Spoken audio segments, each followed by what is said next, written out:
पढ़ाया था। पढ़ाया क्या था, उनके बारे में काफ़ी कुछ लिखवाया भी था।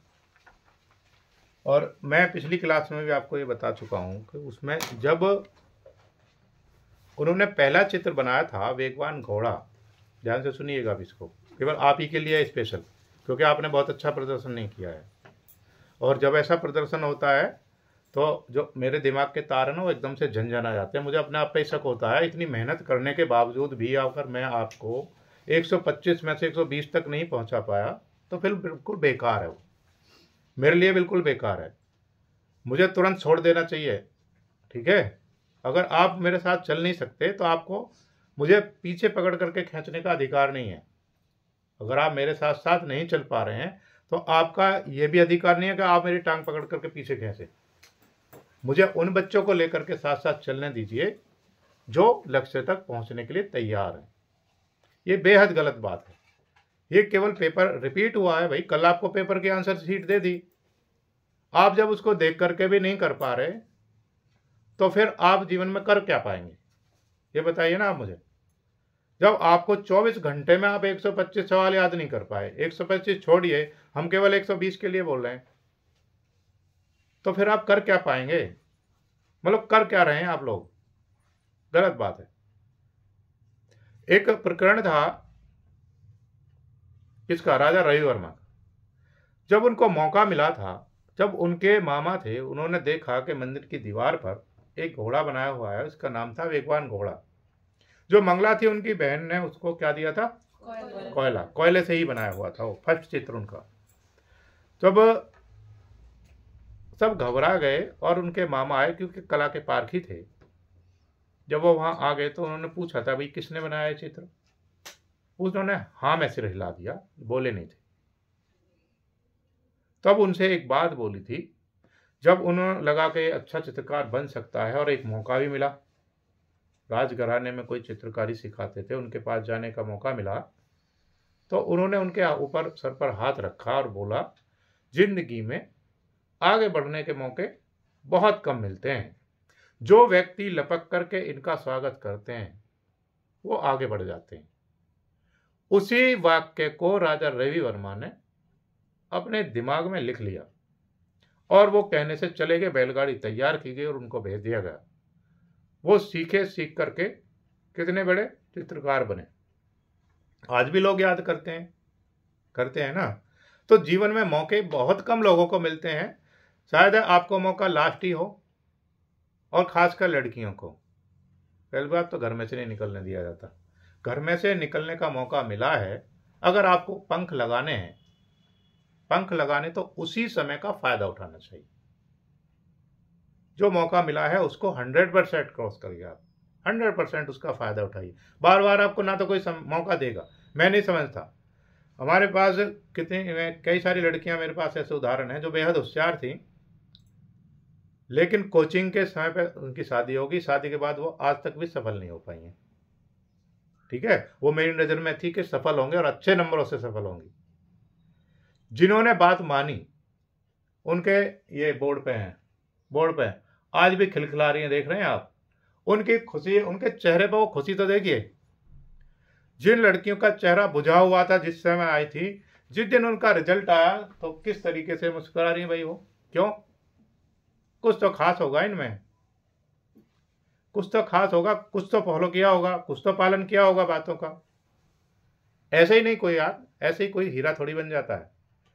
जब एक पत्थर को मूर्ति बनाया जाता है तो क्या उसे बहुत सारे कष्ट सहन करने पड़ते हैं, छैनी भी हथौड़ा भी, है ना, सहन करेगा। जो पत्थर इन सब चीज को सहन कर गया वो क्या बन जाता है, मूर्ति बन जाता है, भगवान की तरह पूजता है। मंदिर में रख जाए तो भगवान बन जाता है वो ही पत्थर।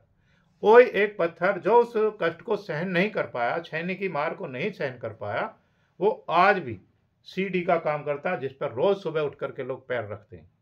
आपको क्या बनना है, हीरा बनना है, तराशा हुआ हीरा बनना है, या पैर रख करके चढ़ने वाला पत्थर ही रहना है। वो आप ही को ये मौका आपको मिला हुआ है, 100% मिला हुआ है। अगर आप इस मौके का फायदा उठाना चाहते तो अभी भी आपके पास समय है, आप इसका फायदा उठा सकते हैं। आपको लगता है कि सर हम तो बोर हो जाते हैं क्लास में, अरे तो तुमको छूट भी तो दी हुई है, आप जब मर्जी उठ करके जा सकते हैं, जब मर्जी क्लास में आ सकते हैं, लेकिन आ गए तो उस नियम को फॉलो करेंगे जो आपको बताया जाता है। नहीं कर सकते तो बिल्कुल मत करिए, हमें तो कोई कष्ट है नहीं जरा सा। पहली बात, प्रसन्न रहिए, चेहरे को प्रसन्न रखिए। जब प्रसन्न रहेंगे तो हमारी चीज बहुत सारी वस्तुएं हमारे पास आना चाहेंगी। जो व्यक्ति खुश रहता है उसके पास लोग जाना चाहते हैं। जो व्यक्ति के चेहरे पर खुशी नहीं है उसके पास कौन आना चाहेगा? नहीं।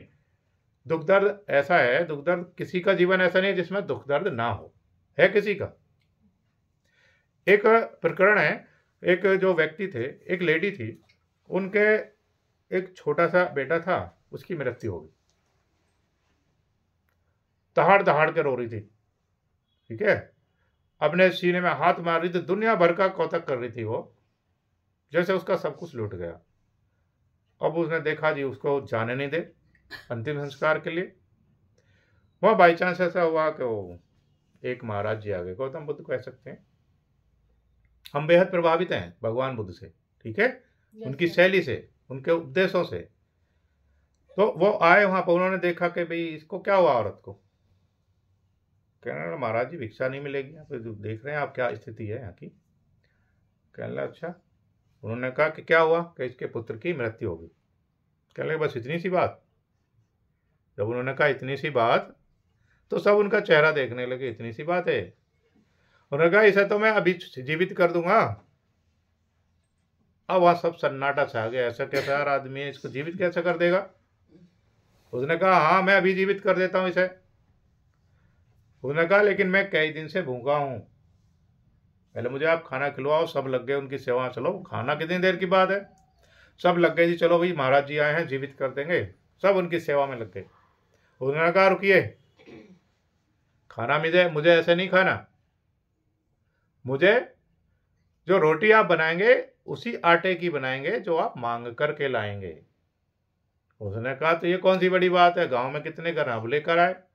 उन्होंने कहा ऐसे नहीं लाना, आटा भी उसी के घर का होना चाहिए जिसके घर में कभी मृत्यु ना हुई हो।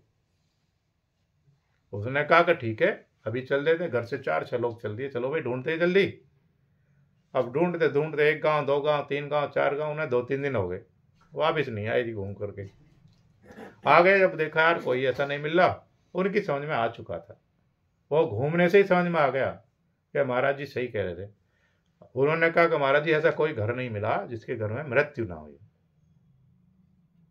तो महाराज जी ने तब उनसे बोला जब सबके साथ ऐसी घटनाएं होती हैं तो तुम इतना रुदन क्यों कर रहे हो, किस लिए?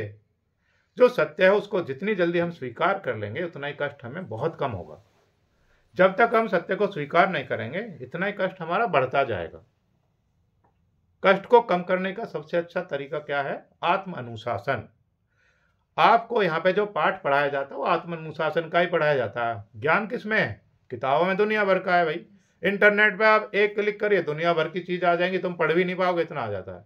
आ जाता है। ज्ञान की कहीं कमी है, किताबों की कहीं कमी है।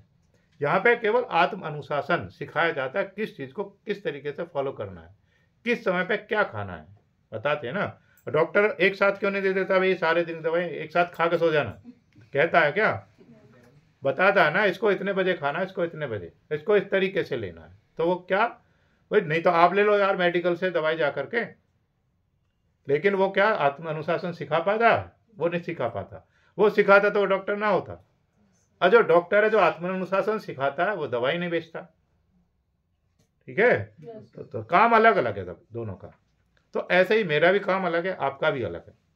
आप उसको फॉलो करेंगे तो जल्दी कामयाब हो जाएंगे।